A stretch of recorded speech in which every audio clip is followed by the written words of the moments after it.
Bessie Smith, of course, the Empress of the Blues, singing of a disaster, of a flood.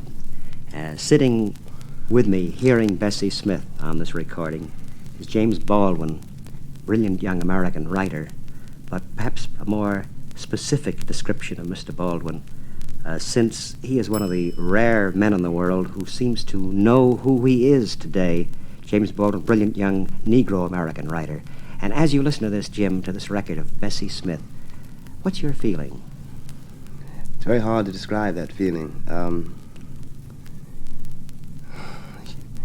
The first time I ever heard this record was in Europe, and under very different circumstances than I'd ever listened to Bessie in New York. And what struck me was the fact that she was singing, as you say, about a disaster, which had almost killed her, and she'd accepted it and was going beyond it. It's a fantastic kind of understatement in it. It's the way I want to write. You know, when she says, "My house fell down and I can't live there no more," it's a great sentence. It's a great achievement. The way you want to write, you say. Yeah. I'm looking now at page 5 of your new book, and it's a remarkable one. Nobody Knows My Name. It's a series of essays, articles, opinions of James Baldwin, more notes of a native son, the subtitle. And on page 5, the reason I'd chosen the Bessie Smith record, because on page 5 you write of your being in Europe, you were in Switzerland. Yes. And you said you came armed with 2 Bessie Smith records and a typewriter. And I began to try to recreate the life that I had first known as a child, from which I'd spent so many years in flight. And it was Bessie Smith who, through her tone and her cadence, helped me dig back to the way I myself must have spoken when I was little. And I remember the things I had heard and seen and felt. I buried them deep. And here's the part, I had never listened to Bessie Smith in America. In the same way for years I never touched watermelon. But in Europe, I reconcile myself. Yes, well, how can I put that? That winter in Switzerland, I was working on my first novel, which I thought I would never be able to finish. And I finally realized in Europe that one of the reasons that I couldn't finish this novel was because I was ashamed of where I'd come from and where I'd been, and ashamed of the life in the church, and ashamed of my father, ashamed of the blues, and ashamed of jazz, and of course ashamed of watermelon, because it was, all of these stereotypes that the country inflicts on Negroes, that we all eat watermelon, or we all do nothing but sing the blues and all that. Well, I was afraid of all that, and I ran from it.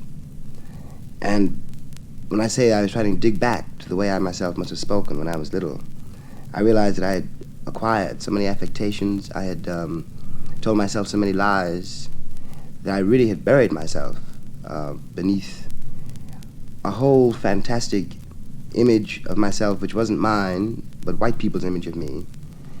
And I realized that I had not always talked, obviously I hadn't always talked the way I had forced myself to learn how to talk. And I had to find out what I had been like in the beginning. In order, just technically then, to recreate Negro speech, I realized it was a cadence, it was a beat, much more than, it was not a question of dropping S's or N's or G's, but a question of the beat, really. And Bessie had the beat. And in that, this icy wilderness, as far removed from Harlem as anything you can imagine, with Bessie Smith and me, and white snow, and white mountains, and white faces, who really thought I'd been sent by the devil. It was very strange. They'd never seen a Negro before. And in this kind of isolation, it's very hard to describe, I managed to finish the book. And I played Bessie every day. And really, literally, this may sound strange.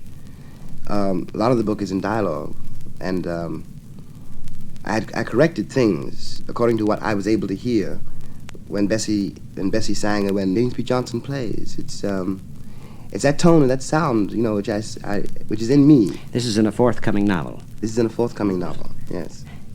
The point you made a moment ago, the point you were speaking of, the sense of shame. Did you sense this, the sense of shame of a heritage that is so rich in accepting the white man's stereotype of yourself? I'm afraid it's one of the great dilemmas and one of the great psychological hazards of being an American Negro. And in fact, it's much more than that. I've seen a great many people go under. And every Negro in America is, some way, one way or another, menaced by it. One's born in a white country, in a white Protestant Puritan country, where one was once a slave, where all the standards and all the images that when you open your eyes in the world, everything you see, none of it applies to you. You go to white movies, and and like everybody else, you fall in love with Joan Crawford, and you root for the good guys who are killing off the Indians. And it comes as a great psychological collision when you begin to realize that all of these things are really metaphors for your oppression and will lead into a kind of psychological warfare in which you may perish. I was born in a church, for example, and my father was a very rigid and righteous man. But of course we were in Harlem. We lived in a terrible house. And downstairs from us there were, all these, what my father called good time people. There was a prostitute and all of her paramours and all that jazz. I remember I loved this woman. She was very nice to us. But we weren't allowed to go to her house, and if we went there, we were beaten for it.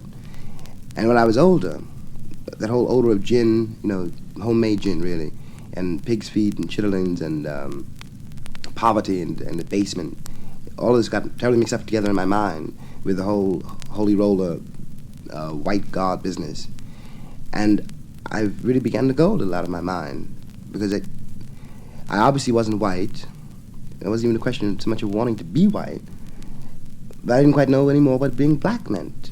I couldn't accept what I'd been told, and all you've ever told in this country about being black is that it's a terrible, terrible thing to be. Now, in order to survive this, you have to really dig down into yourself and recreate yourself according to no image which yet exists in America.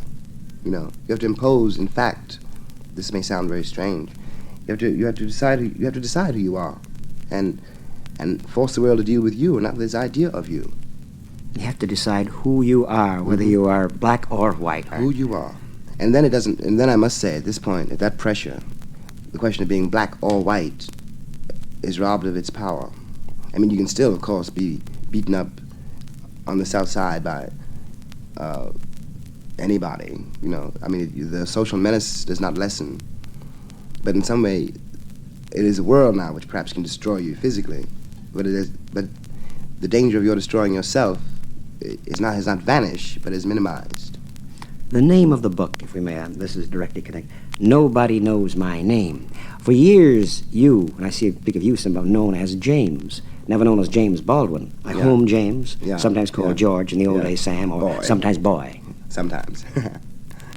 Nobody Knows My Name. Why did you choose that title?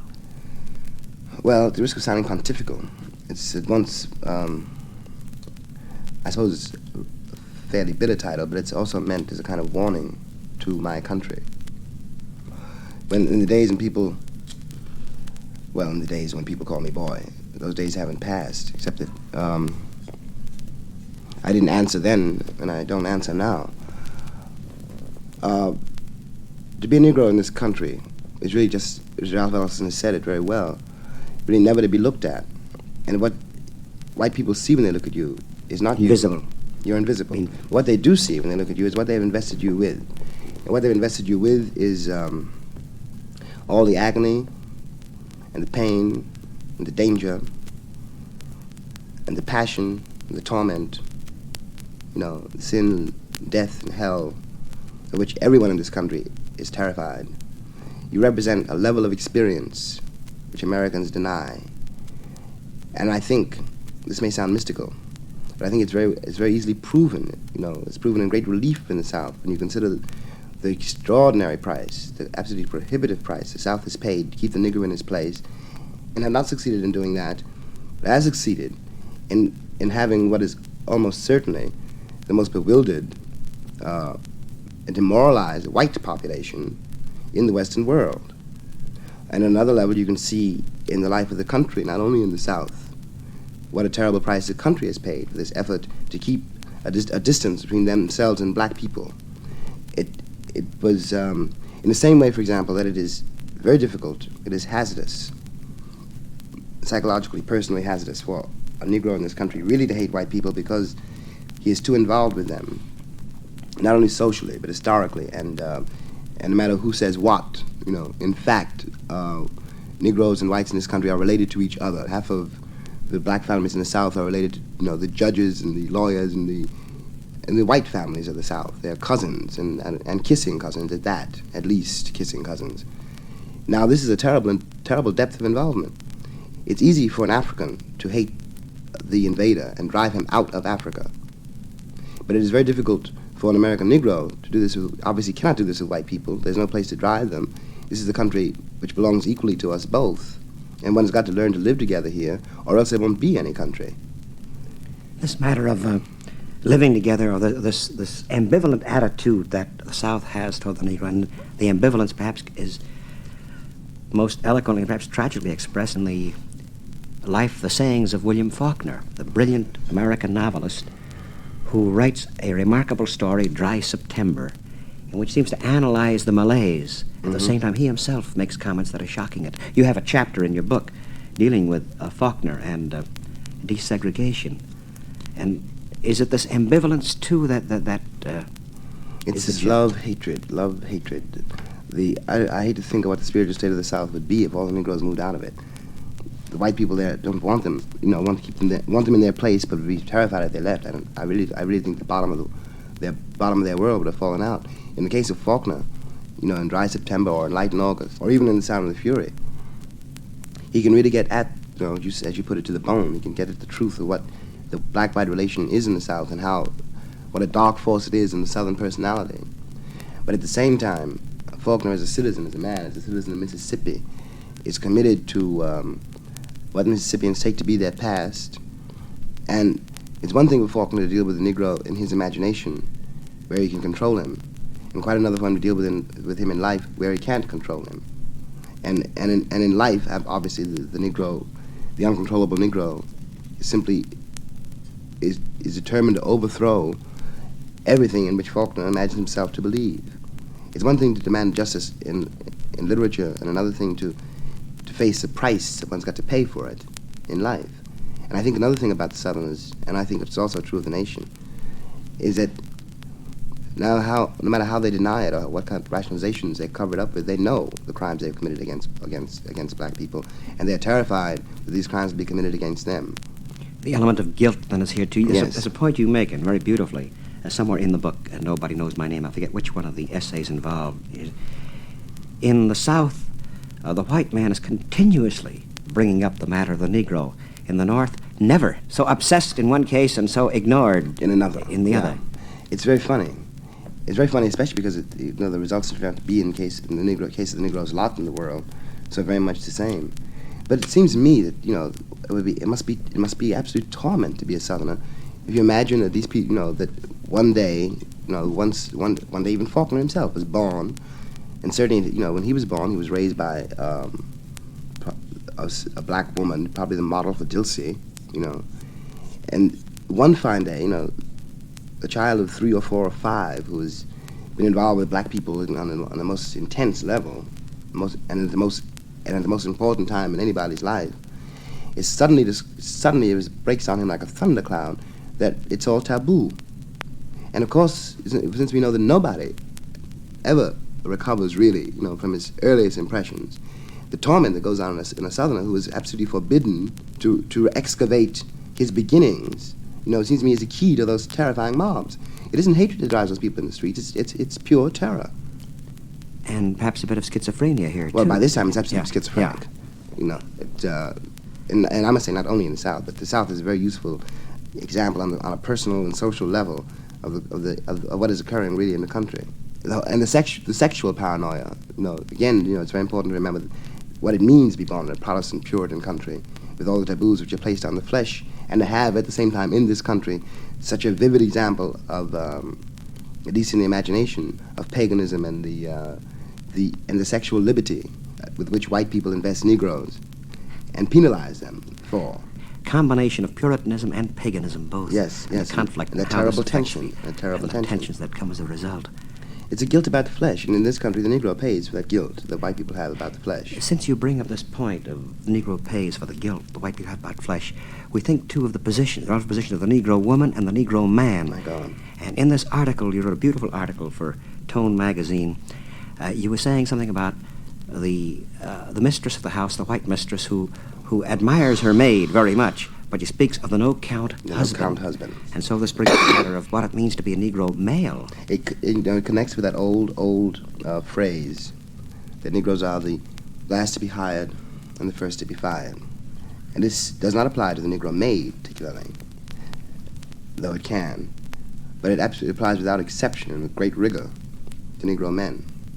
And one's got to consider, especially when one begins to talk about this whole theory, the whole tension between violence and nonviolence, the dilemma and the rage and the anguish of a Negro man who in the first place is forced to accept all kinds of humiliations in his working day, whose power in the world is so slight that he can not really protect his home, his wife, his children, and then finds himself out of work and watches his children growing up menaced in exactly the same way that he has been menaced.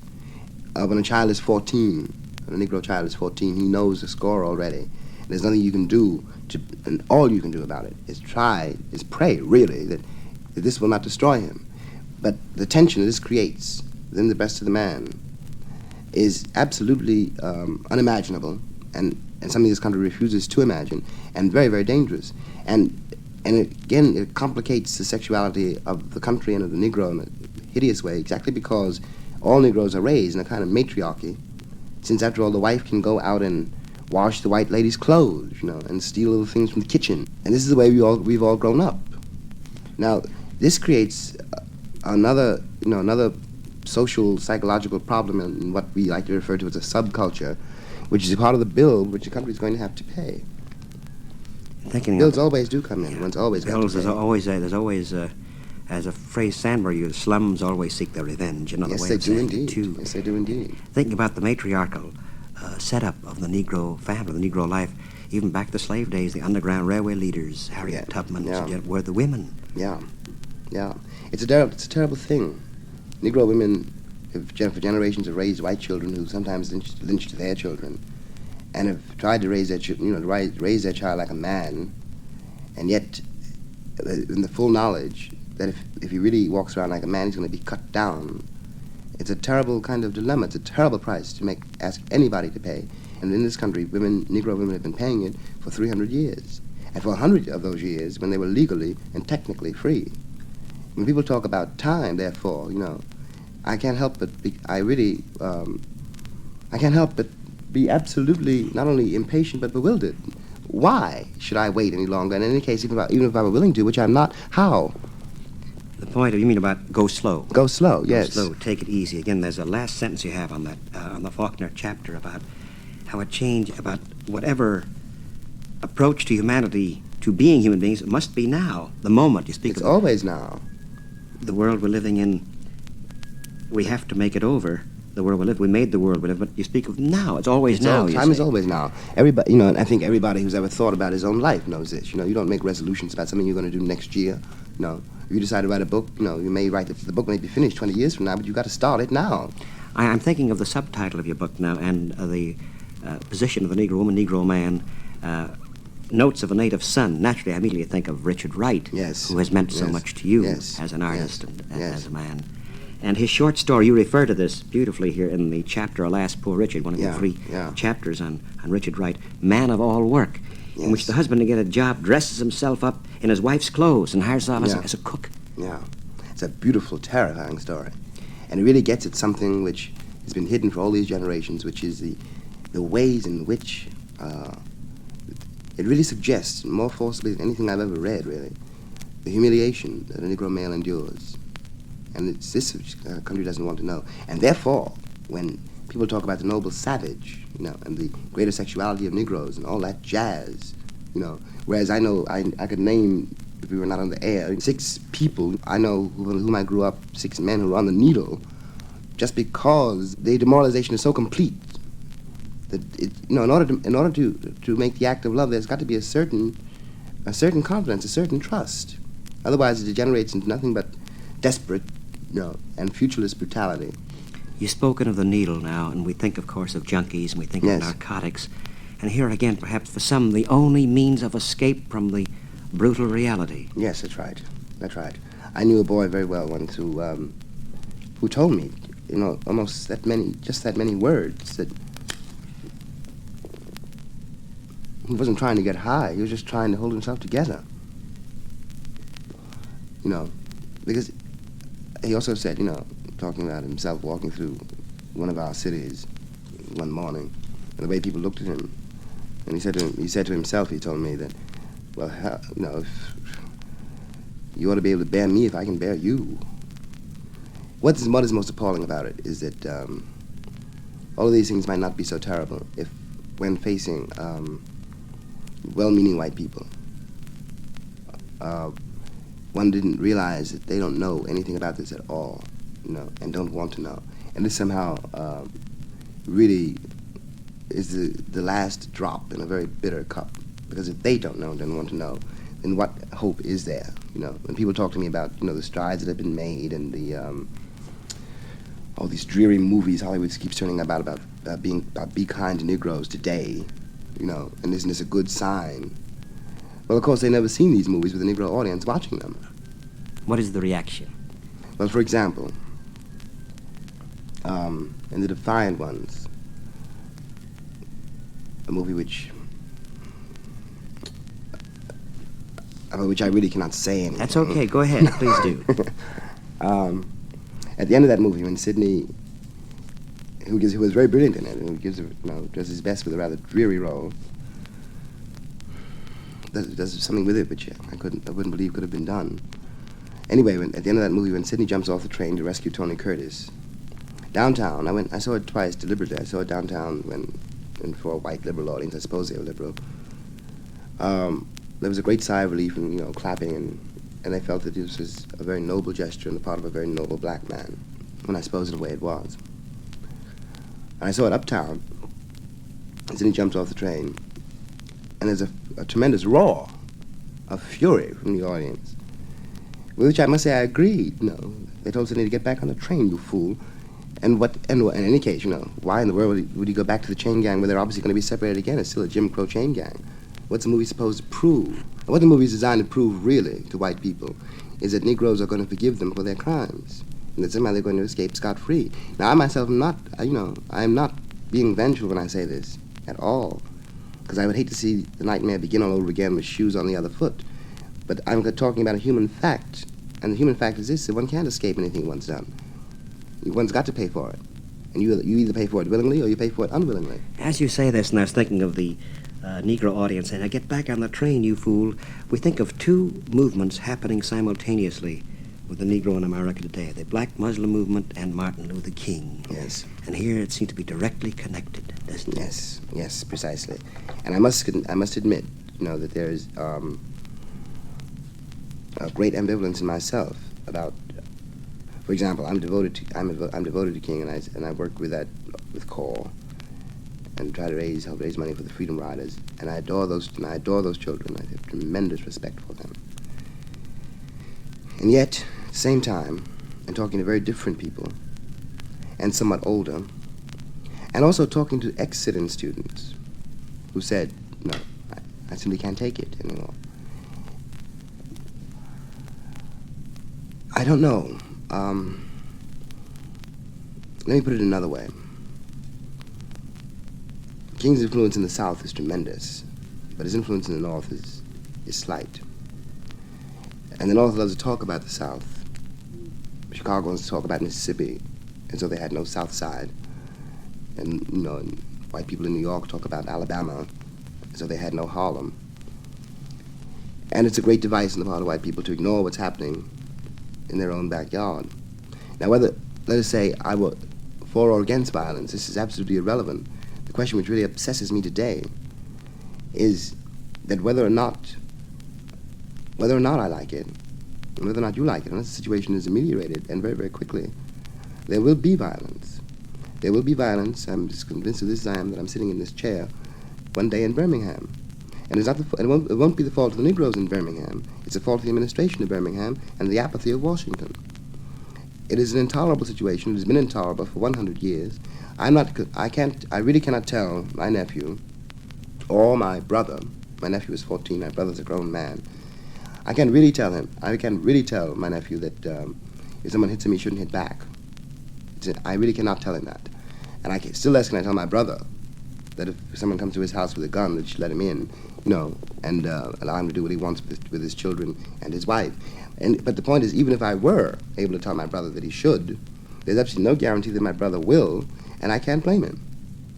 It's too easy in another way for the country to sit in admiration before the sit-in students, because it doesn't cost them anything. They have no idea what it costs those kids to go through that, to pick at a building, for example, when people upstairs in the building are spitting down on your head or trying to vomit down on you. This is a tremendous amount to demand of people who are technically free in a free country which is supposed to be the leader of the West. It seems to me a great cowardice in the part of the Republic to expect that it's going to be saved by a handful of children for whom they refuse to be responsible. And so it is so much more difficult then, or so much more easy, I should say, for a black Muslim speaker to win followers than for Martin Luther King, who was asking It is so always much. much easier, obviously, to how can I put this, well, in Harlem, those meetings every Saturday night, those people there listening to those speeches and all kinds of other speeches, because they are in despair, and they don't believe. And this is the most dangerous thing that has happened. They don't believe they've been betrayed so often and by so many people, not all of them white. They don't believe that the country really means what it says, and there is nothing in the record to indicate the country means what it says. Now, when they are told that they are better than white people, it is a perfectly inevitable development. For all these hundreds of years, white people are going around saying they're better than anybody else. Sooner or later, they were bound to create a counterweight to this, especially with Africa on the stage of the world now, which is simply to take the whole legend of Western history and its whole entire theology, changing one or two pronouns, and transferring from Jerusalem to Islam, and this is just this small change and turn it all against the white world. And the white world can't do anything about this, can't call the Muslim leaders or anybody else on this until they're willing to face their own history. How does all this then connect with a Negro artist, a Negro writer, specifically you, coming out and to a man who meant so much to you, Richard Wright? There's, in one of the, again, we come back to Wright's chapter, he escaped. He spoke of Paris as a refuge, but you looked upon it as a sort of way station for yourself. Well, in the beginning, I must admit, I looked on Paris as a refuge, too. I never intended to come back to this country. I lived there so long, though, and I got to know a great deal about Paris. And I suppose that several things happened to me. One of them was watching American Negroes there who had dragged Mississippi, so to speak, across the ocean with them and were operating now in a vacuum. I myself, carried all my social habits to Paris with me, where they were not needed, but where it took me a long time to learn how to do without them. And this complex frightened me very much. But more important than that, perhaps, was my relationship with Africans and with Algerians there, who belonged to France and didn't demand a spectacular degree of perception to realize that I was treated, insofar as I was noticed at all, differently from them because I had an American passport. I may not have liked this fact, but it was a fact. And I could see very well that if I were an Algerian, I would not have been living in the same city in which I imagined myself to be living as Jimmy Baldwin, or if I were an African, it would have been a very different city for me. And I also began to see that the West, the entire West, was changing, was breaking up, that its power over me, over Africans, was gone and would never come again. So then it seemed that exile was but another way of being in limbo. But I suppose finally the most important thing was that I am a writer, and that sounds grandiloquent, but the truth is that I don't think that, seriously speaking, really, that anybody in his right mind would want to be a writer. But you do discover that you are one, and then you haven't got any choice. Either you live that life or you won't live any. And I'm an American writer. This country is my subject. And in working out the forthcoming novel, I began to realize that the New York I was trying to describe was a New York which was by this time nearly 20 years old. And I had to come back to check my impressions and to, as it turned out, be stung again, to look at it again, bear it again, and to be reconciled to it again. Now, I imagine in my own case that I will have to spend the rest of my life, however long that will be, as a kind of transatlantic commuter. Because at some point when I'm in this country, I always get to a place where I realize that don't see it very clearly anymore because it's very exhausting to spend, after all, and you do spend 24 hours a day resisting and resenting it, and trying to keep a kind of equilibrium in it. So that I suppose that I'll keep going away and coming back, You feel your years in Europe afforded you more of a perspective? Yeah, I began to see this country for the first time. If I hadn't gone away, I would never have been able to see it. And if I had been able to see it, I would never have been able to forgive it. I'm not mad at this country anymore. I'm very worried about it. And I'm not worried about the Negroes in the country even so much as I'm worried about the country. The country doesn't know. The country doesn't know what it's done to Negroes. But the country has no notion whatever, and this is disastrous, of what it's done to itself. They have yet to assess the price they paid, North and South, for keeping the Negro in his place.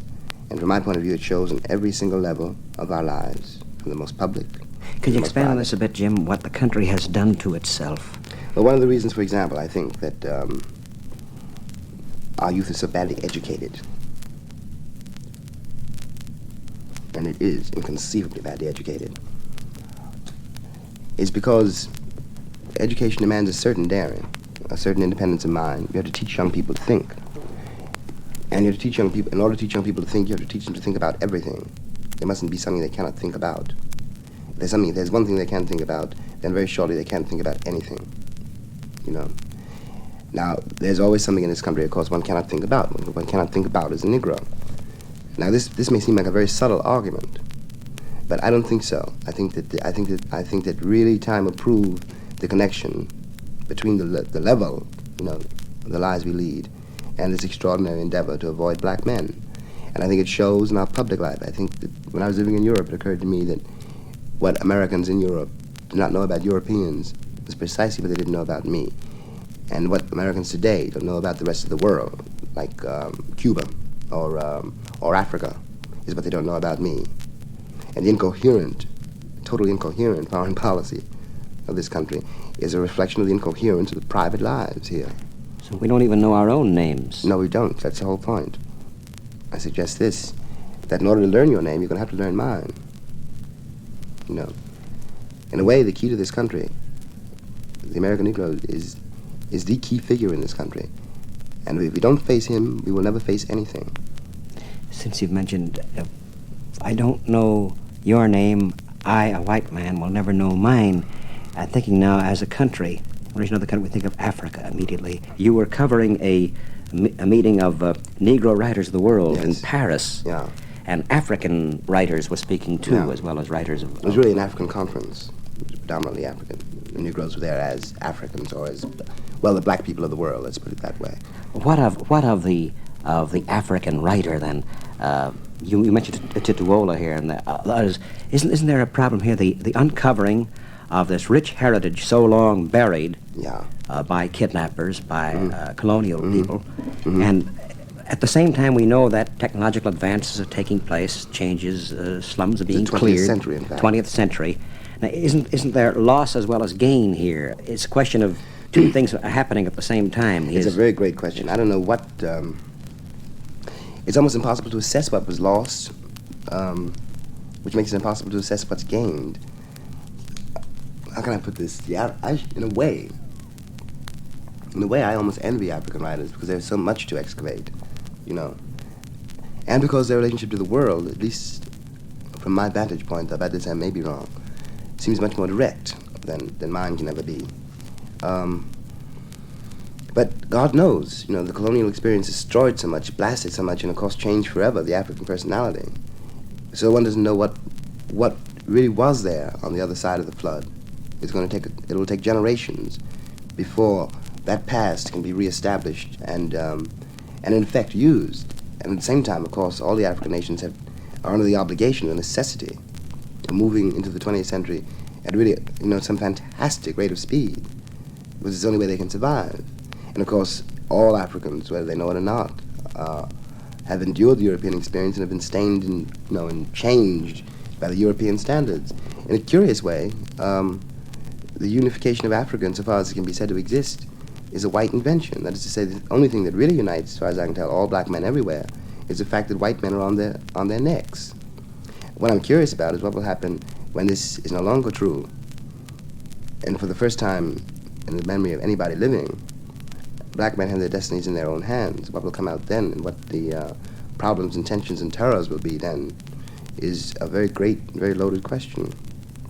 I think that if we were more honest here, we could do a great deal to aid in this transition, because we have an advantage, which we still consider to be a disadvantage, over all the other Western nations. That is to say, we have created, forgetting, quite apart from everything else, the fact is we have created, and no other nation has, a black man who is part of the West.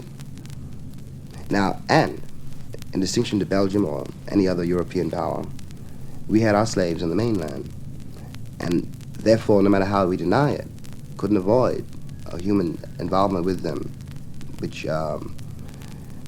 we've almost perished denying, but which is nevertheless there. Now, if we could turn about and face this, we would have a tremendous advantage in the world today. But as long as we don't, there isn't much hope for the West, really. How can I put this? If one could accept the fact that it is no longer important to be white, it will begin to cease to be important to be black. If we could accept the fact that no nation with 20 million black people in it, for so long, and with such a depth of involvement, no nation in these circumstances can really be called a white nation. This would be a great achievement, and it would change a great many things. This raises a very interesting point. This is all conjecture, of course, assuming that sanity is maintained, assuming that humanity itself, the humanity in all of us, will triumph. A point is, just you say this, there will be no white nation and no black nation, but nations of people. Now we come to a question of this long-buried heritage. At the beginning, a Bessie Smith record was played. You, once upon a time, not knowing who you were ashamed of it. Now Yes, realize right. there's a great pride here in artistry. Yeah. Thinking now of the young African. Again, if a certain identity, and this is an imposed identity from the outside, is lost, will he reject that which was uniquely his for a grayness, perhaps, even though it be more materially advanced?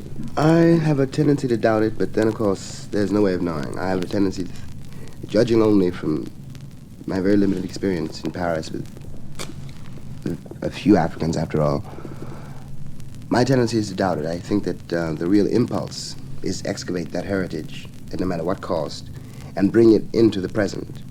And I think that this is a very sound idea because I think it's needed. I think that that all the things that were destroyed by Europe, which will never really be put in place again, still in that rubble, I think there's something of very great value, not only for Africans, but for all of us. I really think that we are living in a moment which is as important as that moment when Constantine became a Christian. I think that all the standards by which the Western world has lived so long are in the process of breakdown and a revision, and a kind of passion and a kind of beauty and a kind of joy which was in the world before, has been buried so long, has got to come back. The impersonality of our time. Yes. A matter of dehumanization. Yes, and obviously this cannot. Well, I would hate to see it continue.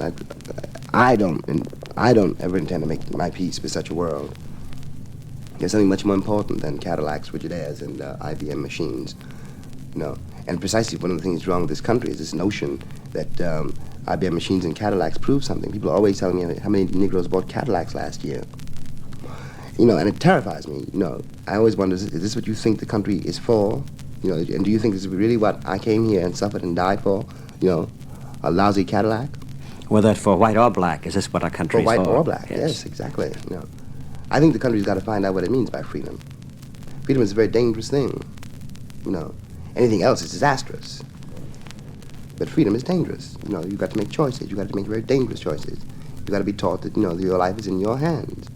The matter of freedom. This leads to another chapter in your book dealing with your meeting with Ingmar Bergman, whom you described as a relatively free artist. Yeah. Would you mind telling us a bit about that and what you meant by that?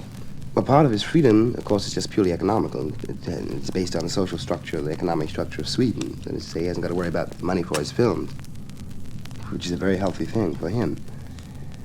But on another level, he impressed me as being free because he had, and this is a great paradox, seems to me, about freedom. He had accepted his limitations, the limitations within himself and the limitations within his society. I don't mean that he necessarily accepted all these limitations. I mean that he was passive in the face of them. But He recognized that he was Ingmar Bergman, who could do some things, therefore could not do some others.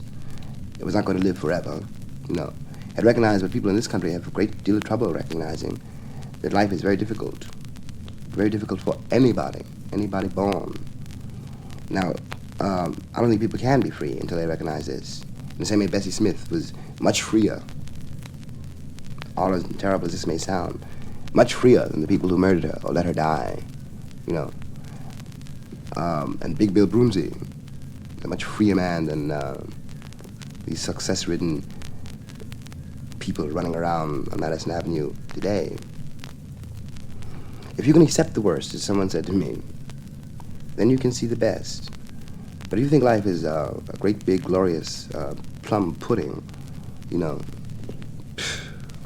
end up in the madhouse. To perhaps even extend the examples you just offered, the little girl who walked into the Little Rock schoolhouse, yes. or the Charlotte, North Carolina, and was spat on, was much freer yes, than the white child who sat there with yes. a misconceived notion. Well, I think the proof that Negroes are much stronger in the South today is simply, She knew who she was. She knew who she was. She knew who she was. And after all, that child has been coming for a very long time. She didn't come out of nothing.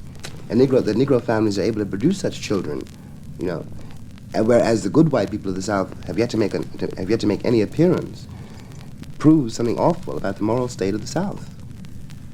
Those people in Tallahassee who are never in the streets when the mobs are there, well, why aren't they? It's their town, too. What about someone like Lillian Smith?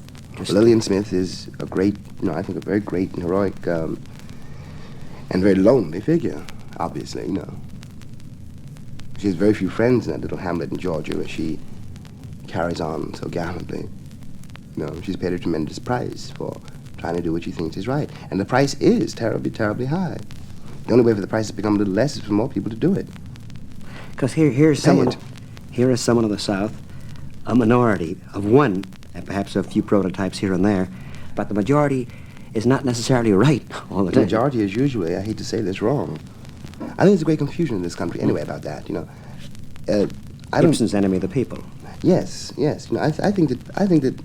I really think seriously there's a division of labor in the world, and some people are here to, I can see, well, let me put it this way, there's so many things I'm not good at. I can't drive a truck, I couldn't run a bank. Well, all right, so that, other people have to do that. Well, in a way, they're responsible to me, and I'm responsible to them. And my responsibility to them is to try to tell the truth as I see it. Not so much about my private life, it's about their private lives. So that there is in the world a standard, for all of us, which will get you through your trouble, because your trouble's always coming. And your Cadillacs don't get you through it. And neither do psychiatrists, incidentally, All to get you through it really is some faith in life, which is not so easy to achieve. Now, when we talk about majorities and minorities, I always have the feeling that this country is talking about kind of popularity contest, in which everybody works together towards some absolutely hideously material end. But in truth, I think that, politicians, for example, in the South, where, it's shown most clearly, I think all the Southern politicians have failed their responsibility to the white people of the South. Somebody in the South must know that obviously the situation, the status quo will not exist another 100 years. And their real responsibility is to prepare the people who are now forming those mobs, prepare those people for that day, to minimize the damage to them, even. Now, the majority rule in the South is not a majority rule at all. It's a mob rule. And what these mobs fill is a moral vacuum, which is created by the lack of a leader. And it seems to me this is the way the world is. And I'm not talking about dictatorships. I mean that Statesmen, and people who are sitting in government are supposed to know more about government than people who are driving trucks and digging potatoes and trying to raise their children. That's what you're in the office for. someone then with a sense of history, perhaps. Yes, which is precisely what we don't have here. Sense of history. Yes, if you don't know what happened behind you, you have no idea what's happening around you. And that's a law. Earlier, Jim, you mentioned that for a national policy to be straightened out, the private policies, the private lives, individual That's right. lives must be. And you spoke, too, of your job as a writer. You've got to write. And in this chapter with Bergman, the Northern Protestant, there's a beautiful comment here. All art is a kind of confession, more or less oblique. Mm-hmm. All artists, if they're to survive, are forced at last to tell the whole story, to vomit the anguish up. all of it, the literal offensive when you speak of Bergman, but all art is a kind of confession, as you apparently do in all your writings.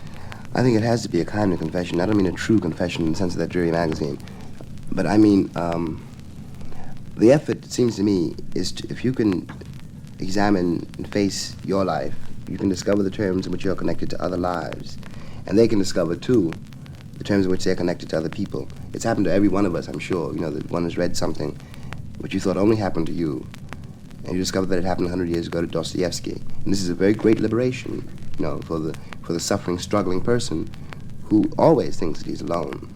This is why it's important. It is not important, you know, for any... I don't think that art would not be important if life were not more important. And life is important. And life is mainly, you know, most of us, no matter what we say, are walking in the dark, whistling in the dark. Nobody knows what's going to happen to him from one moment to the next, or how he will bear it. You know, and this is irreducible, and it's true for everybody. Now, it is true that the nature of society has to be to create among its citizens an illusion of safety. But it's also absolutely true that the safety is always necessarily an illusion, and artists are here to disturb the peace.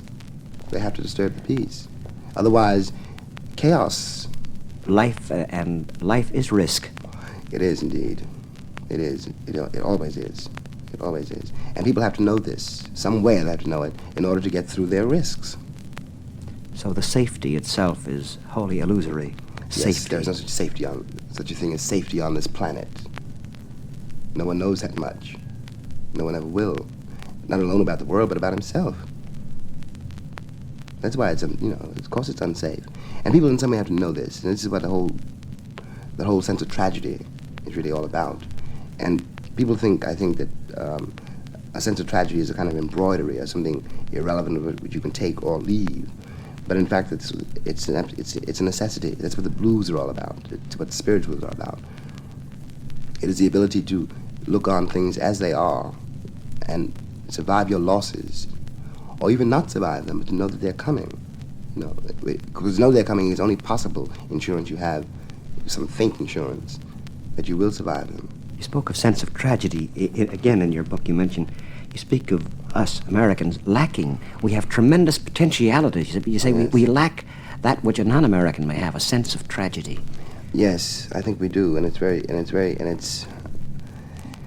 I know American, you know, it's incredible to me that, and I'm not trying to oversimplify anything, but it's incredible to me that in this country, where after all materially, for the most part, one is better off than anywhere else in the world, that one should know so many people who are in a state of the most absolute insecurity about themselves, you know, so they literally can't get through a morning without going to see the psychiatrist. And I find it very difficult to take this really seriously, since other people who have real, terrifying, and unimaginable troubles from the American point of view don't dream of going anywhere near psychiatrists, and wouldn't have the money to do it if they were mad enough to dream it. It seems to me it points to a very great, well, not illness exactly, but fear. Frenchmen that I used to know, French women, spend much less time in this dreadful internal warfare, tearing themselves and each other to pieces, than Americans do. And why this is so, is probably a question for someone else, but it is so. And I think it says something very serious about the real aims and the real standards of our society. People don't live by the standards they say they live by. And the gap between their profession and the actuality is what creates this despair and this uncertainty, which is very, very dangerous. In the last chapter, the last part of your book, Nobody Knows My Name, the black boy looks at the white boy. Mm-hmm. It's your relationship to Norman Mailer, but the very last part says, if he has understood them, he, in this instance, the white boy. Yeah, the white writer. boy, then he is richer, and we are richer too. Mm-hmm. If he has not understood them, we are all much poorer. For though it clearly needs to be brought into focus, he has a real vision of ourselves as we are, and it cannot be too often repeated in this country now that where there is no vision, the people perish. Mm-hmm. I mean that. And the hour has gone so ludicrously rapidly. James Baldwin, who has confessed in a very beautiful way. Perhaps one last question, James Baldwin. Who are you now? Who indeed? Well, I may be able to tell you quite who I am, but I think I'm discovering who I'm not. I want to be an honest man, and I want to be a good writer.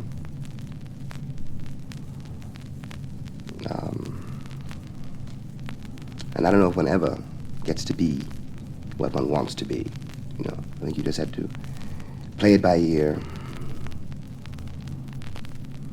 and pray for rain.